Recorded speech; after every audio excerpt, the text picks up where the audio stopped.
sempat dilaporkan dan dijadikan tersangka atas dugaan tindak pencurian gara-gara memungut ponsel milik orang lain. Iputu S, 54 tahun, kini merasa sedikit lega. Pasalnya, atas kasus ini, kedua belah pihak sepakat berdamai.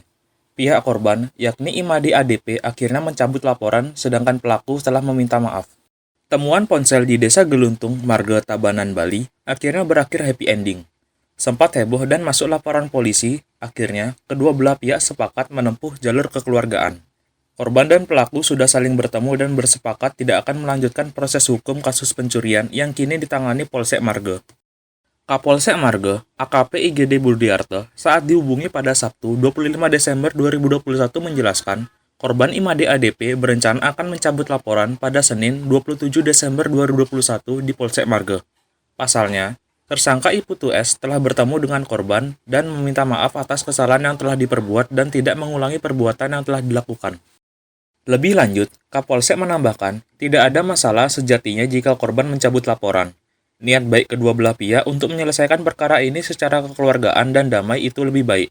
AKP Budiarto menambahkan, ada beberapa hal juga yang menjadi pertimbangan sehingga pihaknya menerima pencabutan laporan.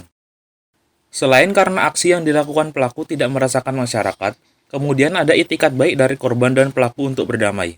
Faktor lainnya, pelaku tidak memiliki riwayat atau track record yang buruk selama di desa, artinya ia berperilaku baik. Bahkan, kasus pencurian ini adanya pertimbangan lain yang diberikan dari para tetua dan tokoh-tokoh di desa.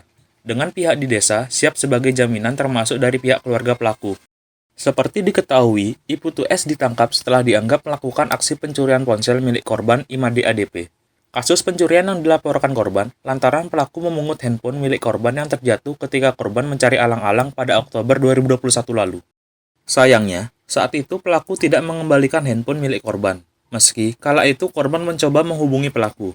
Kasus ini akhirnya dilaporkan ke Polsek Marga. 3 bulan kemudian, polisi berhasil menangkap pelaku di rumahnya.